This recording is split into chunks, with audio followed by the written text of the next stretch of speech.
Bem, vou tentar em um vídeo conseguir falar tudo sobre a metafísica e por isso temos que começar a dizer o que é. Há uma diferença entre a metafísica antiga e a nova, a restaurada, não é? Hum, a metafísica, no início, a antiga, passou a referir-se aos estudos que transcendem o domínio da natureza sensível e era um ramo da filosofia que investigava os princípios primeiros e a causa última da realidade. Interrogava o ser enquanto ser e abordava questões fundamentais como a natureza do ser e da existência, a estrutura última da realidade e a possibilidade da fundamentação do real. Assim, esta metafísica vinha do Aristóteles, da metafísica entendida como a filosofia primeira e tinha alguns conceitos como a substância, a essência, a casualidade e a potência, mas eu acho que não é necessário saber disso. A nova metafísica, que depois iremos falar melhor, hum, quer dizer, mais ou menos, a nova metafísica tem novos campos, a ontologia formal e analítica, que é a estrutura de objetos e propriedades, a metafísica da mente, sobre a consciência, intencionalidade, identidade pessoal, da linguagem, que é a relação entre linguagem e realidade, e questões sobre modalidade e identidade ao longo do tempo. Mesmo assim, as ciências empíricas permaneceram com conceitos da metafísica antiga, em casos como, por exemplo, os conhecimentos, os fenómenos mentais, etc., e continuam a esclarecer as condições de possibilidade da realidade do conhecimento. Ou seja, não é como se antes houvesse a metafísica antiga e agora a nova e toda a gente esqueceu a antiga. Descartes foi um dos maiores precursores desta metafísica nova, considerado um dos primeiros filósofos modernos, porque reivindicou o sujeito. Ou seja, havia muita ideia que o conhecimento vinha das revelações divinas ou tradições escolásticas, mas Descartes vai dizer: sou eu que tenho de conhecer, e assim cria a metafísica do sujeito. A problemática sobre o Descartes é que ele saiu da melhor escola, como melhor aluno, mas ele dizia que, mesmo assim, ele não sabia se sabia algo. Né? O edifício do saber escolástico é baseado em conflitos de interpretação de texto, mas não tem fundamentos sólidos. O objetivo deste livro, então, das meditações sobre a filosofia primeira é reconstruir todo o edifício do conhecimento humano a partir dos primeiros princípios indubitáveis. Hum, calma, aqui. Então, na primeira meditação, nós vemos a dúvida sobre o gênio maligno. Há um princípio da dúvida metódica, ou seja, a dúvida cartesiana não é uma dúvida vulgar, nascida da experiência, é uma dúvida hiperbólica, que é sistemática e generalizada, metodológica, engendrada por uma decisão, não por um acidente, e radical, que trata como falso tudo o que for duvidoso. Assim, a ciência, ou seja, o conhecimento, só é possível ao encontrar uma ideia indubitável, que é clara e distinta. Para começar as meditações, Descartes segue três graus de dúvida. O primeiro é o argumento dos erros de sentido. Os sentidos às vezes enganam-nos, não é? Logo, não podemos confiar totalmente neles. Mesmo assim, este argumento não limita todas as coisas. Esta ideia do sentido é parcialmente corrigível e nem tudo é sentido. Então ele vai para outro nível, para o argumento dos sonhos. É uma premissa mais profunda sobre os sentidos, que é o sentido mais profundo de nós é a nossa existência física. Mas, por exemplo, a existência física nos sonhos, quando achamos que estamos acordados e na verdade não estamos, não passa de uma ilusão. Hum, mas ainda assim este argumento tem os seus limites, porque não duvida das naturezas simples, como a matemática. As figuras, quantidades, os espaços. A matemática era o ápice do conhecimento na época. Então passamos para o terceiro ponto, o Deus enganador e o gênio maligno. Ora, Deus Omnipotente tem poder para criar um mundo em que estamos sempre enganados. Mas o Deus cristão é sumamente bom, por isso ele não iria fazer isso. Mas, como bom ceticistas que somos, temos que universalizar a dúvida. Temos que fazer uma epoché metodológica e por isso suspender o júdice. Introduzimos então um gênio maligno que diverte-se a provocar falsas crenças e representa a ausência total de sentido no mundo.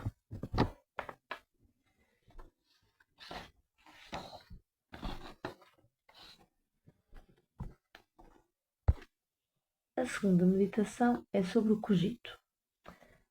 Descartes parte do pressuposto que tudo é falso. Contudo, será que não posso existir sem corpo, nem sentido? Se um ser trata-me enganar, tenta-me enganar, então eu necessariamente preciso de existir, pois o engano pressupõe alguém que é enganado. Assim criamos a primeira formulação do cogito. Eu sou, eu existo.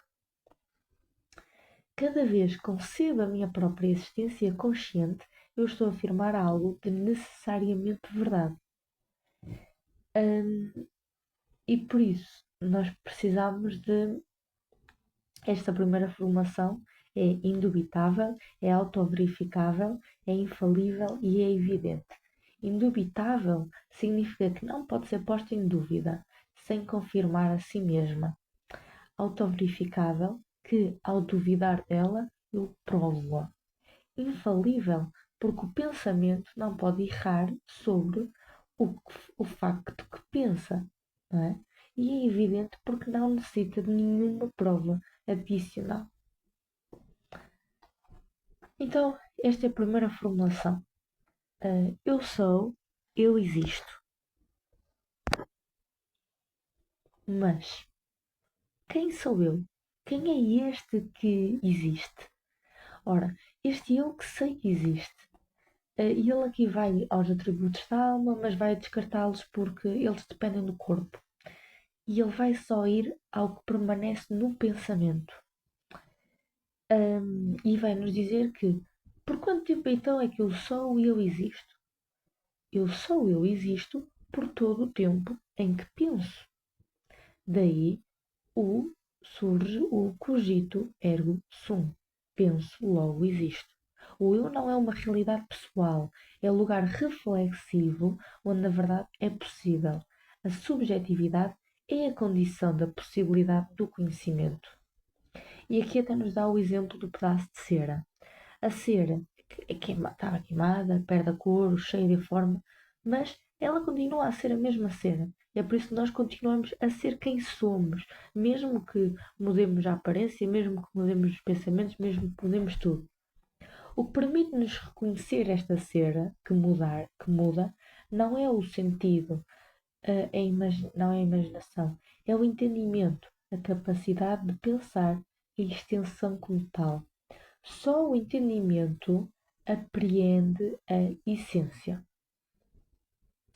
Logo, o espírito é mais fácil de conhecer do que o corpo. A terceira meditação fala-nos sobre a existência de Deus. Ele vai tentar ultrapassar o risco de solipsismo, ou seja, o de ficar encerrado no meu próprio pensamento, sem uma garantia de acesso real. E por isso ele vai nos dar alguns tipos de ideias, três tipos de ideias. As inatas nascem com o espírito, por exemplo, ideias de Deus, de perfeição. As adventícias parecem vir do exterior pelos sentidos. Por exemplo, a ideia que o Sol é uma coisa pequena. E as fictícias são construídas pela imaginação, tipo sereias. O erro principal que nós temos é atribuir às ideias semelhança às coisas exteriores sem fundamento. As ideias devem ser consideradas apenas como modos de pensamento.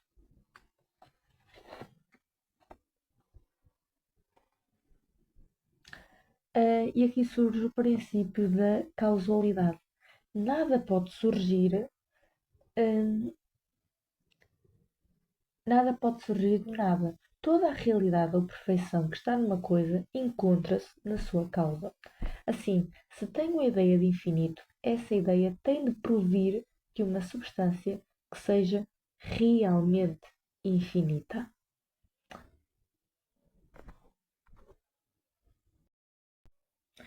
Assim, há quatro argumentos. Hum, não é quatro argumentos. Não sei o que disse quatro argumentos. Mas há mais três meditações. A quarta é o verdadeiro e o falso. E ele dá-nos duas afirmações. Fui criado por um Deus não enganador. E a segunda, sou sujeito ao erro. Como é que nós conseguimos conciliar estas duas verdades? Descartes vai nos dizer que o erro não é produzido por Deus, é uma privação de Deus.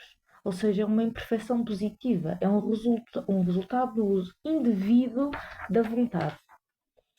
E por isso, os erros dependem da relação entre duas faculdades, hum, a vontade e o entendimento.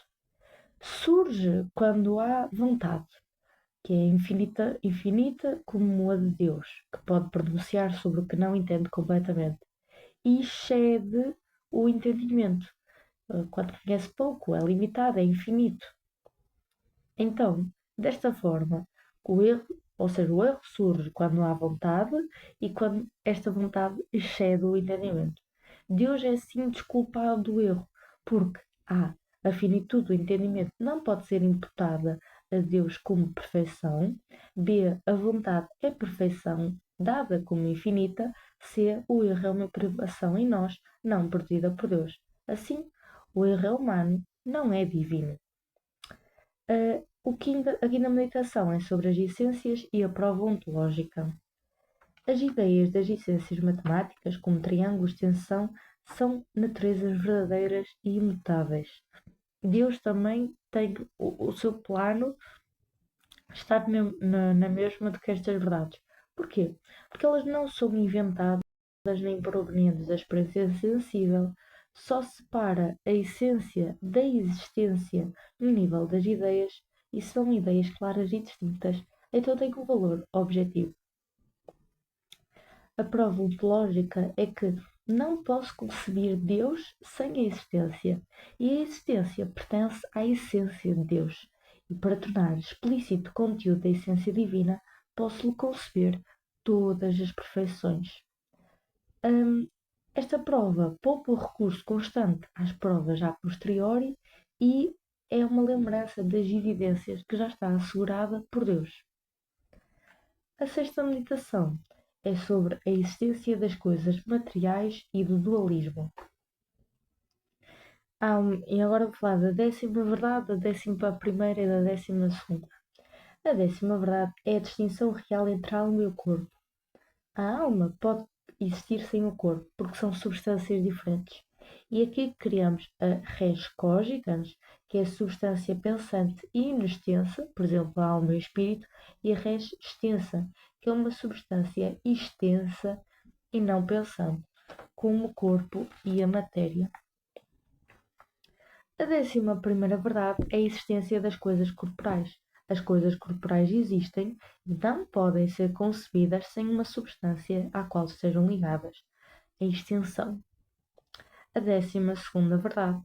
A união de facto entre a alma e o corpo. A alma e o corpo são distintas, mas são unidas. Por exemplo, se eu sou ferido no corpo, eu vou sentir uma dor mental. Esta união não diz respeito ao conhecimento, mas à informação biológica. Uh, à informação biológica. Contudo, há o problema da união. O corpo é divisível, o espírito indivisível. E isto é incompatível.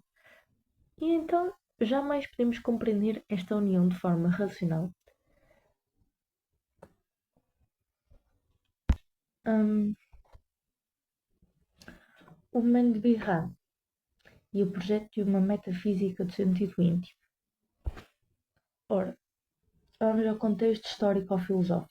Nós tínhamos falado antes sobre aquela metafísica antiga, não é? A de Descartes, todos aqueles conceitos da substância e essência.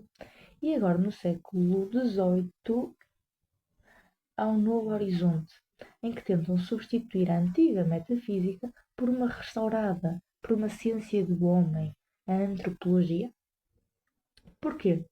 Porque este é o século onde havia a secularização do conhecimento. O conhecimento já não vai partir de Deus, mas do homem. A sua base, então, é a capacidade humana de pensar, mas com investigações rigorosas. E a pergunta fundamental para esta nova metafísica é: o que é o entendimento, o que é uma ideia e como a ideia nasce?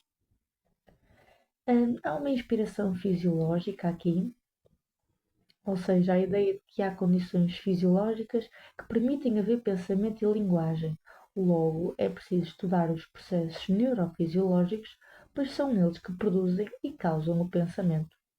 Os fisiológicos estudam o físico porque copiam a física, que era a referência de conhecimento na época, onde o objetivo era encontrar uma causa universal. Para Birra, esta resposta recupera o erro de Descartes, porque o pensamento não é uma coisa, é uma experiência cujos princípios só se podem ser encontrados reflexivamente. Esta inspiração fisiológica e esta nova metafísica, tudo isto começou por Bacon. Entre o século XVI a XVII, ele tentou unificar o conhecimento com um novo modelo para as ciências naturais, que era chamado a filosofia experimental. Esta seria a ciência, que define-se pelo método, justifica-se a si própria, coordena-se e sistematiza-se sem recurso a autoridades externas. Vai-se afastar da episteme grega e da ciência medieval. E onde é que conseguimos encontrar esta regularidade no ser humano? Na sua biologia, na fisiologia. Assim, o novo método surge a partir da observação de princípios empíricos, já que nada está no intelecto se não surge nos sentidos. Assim, o conhecimento torna-se equivalente à ciência e o espírito científico passa a ser apenas o que segue o modelo das ciências naturais. Mira vai dizer que o humano faz parte de dois laboratórios. O laboratório exterior, que é a natureza, que é esta tal dimensão objetiva que o Bacon fala. Mas também há um laboratório interior, o laboratório do eu. E esta é uma dimensão subjetiva. Não dá para encontrá-la com este método de ciência. Mas é isso. Bacon vai estabelecer um modelo experimental e vai ser Newton que vai confirmá-lo por meio da física. Newton vai realmente oferecer uma ciência nova, vai estabelecer empiricamente pela base de uma lei única e pela base da generalização. Então é como se Newton comprovasse o que o Bacon disse. Novamente, para Birra o problema não é Newton, nem é o Bacon. O Birra entende que é necessária esta objetividade. O problema é que, nesta época, toda a gente vê esta metodologia, esta ciência nova, como o único modelo do conhecimento legítimo em todas as áreas. E depois há uma influência também de Locke, de Hume e de Condillac. Do Locke é porque ele dizia que o espírito humano começa com uma tábua rasa. Então, tudo o que entendimento possa chegar, tudo o que é entendimento, possa chegar pelos sentidos. O interior vai ser um reflexo da ação exterior. O conhecimento é, portanto, uma gênese que pode ser rastreada empiricamente, da sensação à ideia complexa. Birra vai-nos dizer que a experiência em si é objetivada, mas a consciência vai ser anterior a tudo isso. Uma vai radicalizar Locke. Ele vai dizer que o eu também não passa de um feixe de percepções. É simplesmente um feixe de percepções associadas pelo hábito. Então, não existe este conceito de consistência própria, consciência de si. Birra vai nos dizer que só argumento contra, que este argumento, não é? Só provém do método que o Hume está a utilizar, porque o eu não vai se encontrar por uma observação exterior. Então o problema do Hume é usar aquele método.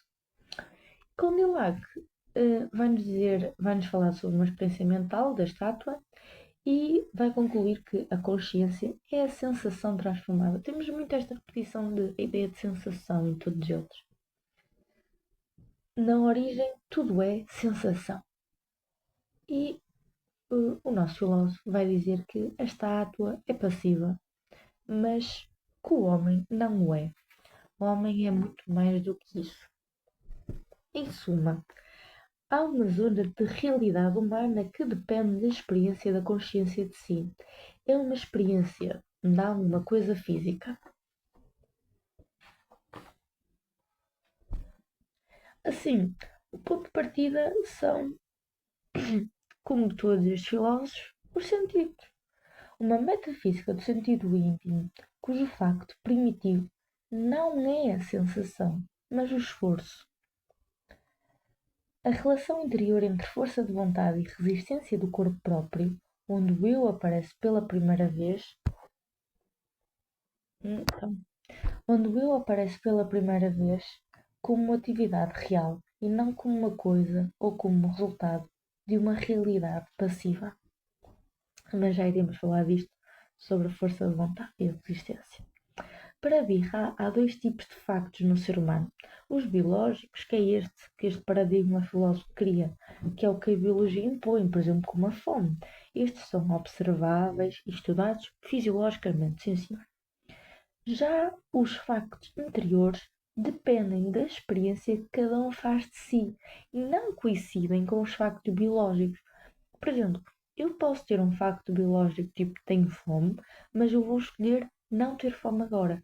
Isto de escolher não ter fome agora não é algo explicado pela física, é algo totalmente subjetivo. Então, Pirral, o que na verdade está a fazer é distanciar o ser humano do animal.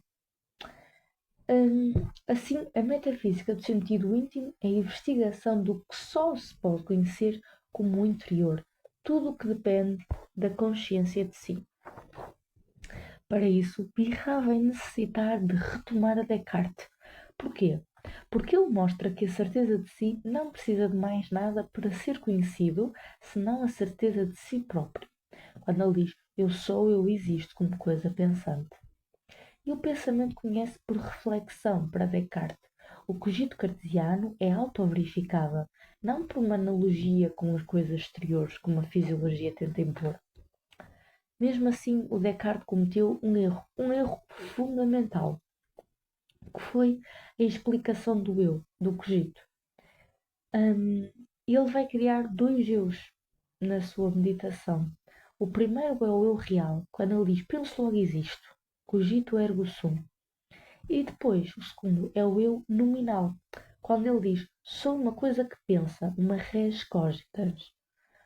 Porquê? Porque isto vai transformar este eu numa substância pensante. Assim, há dois eus. O real aparece na experiência, quando eu penso. O nominal é uma noção abstrata criada pelo raciocínio. Não é algo que encontramos diretamente na experiência.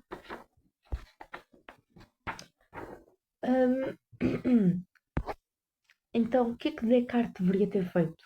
Em vez de dizer penso logo existo como coisa pensante, ele deveria dizer penso logo existo como pensar-me. Também para Birra é impossível conceber-me sem conceber de alguma maneira o corpo. Então, isto aqui é mais uma explicação, um reforço sobre o que é que significa o eu real. Ele é relativo, ou seja, não é uma coisa, mas é uma relação. É dual, porque esta relação tem dois elementos. É individualizado. Esta relação dos dois elementos é descoberta na experiência de cada um. É reflexão concentrada, ou seja, depende de eu ser capaz de, dentro de mim, me relacionar comigo mesmo. Mendebirra vai criar então uma dualidade entre esforço e vontade. O esforço nasce quando a vontade encontra a resistência no corpo próprio. Assim, o esforço é a origem do pensamento. Não é apenas um fenómeno físico, é um facto primitivo. Primeiro, é o primeiro dado que conhecemos, é a origem da experiência de si e a base da metafísica do sentido íntimo. Então, a vontade, mais o corpo próprio, cria o esforço. Não existem isolados. Este vai ser o novo cogito. Em vez de cogito ergo sum, penso logo existo, vai ser volo ergo sum. Eu quero, eu tenho um corpo, eu existo. A certeza do cogito é sempre a certeza do corpo, pois pensar-se é um ato corporalizado. A metafísica do sentido íntimo é, no seu fundo, uma metafísica do corpo, da interioridade do corpo. O erro de Descartes foi então ignorar a certeza deste primeiro eu penso. Hum, e depois, o Mano de Birra também vai nos explicar o que é ter a consciência de si, que é simultaneamente um sentimento da existência e um sentimento de si. Não sei se eu tenho aqui mais ou menos. Já. O sentimento da existência é dizer que eu sinto a minha própria existência, não é? Mas o sentimento de si vai um bocadinho para além. É reconhecer que esta própria existência é minha, ok? Sou eu como sujeito. E daqui vem o conceito da percepção. Já não é apenas sentir ou existir, é realmente, a percepção é realmente tomar esta consciência de si. A certeza que sou eu, que reflito sobre mim, que eu existo, que eu sou eu.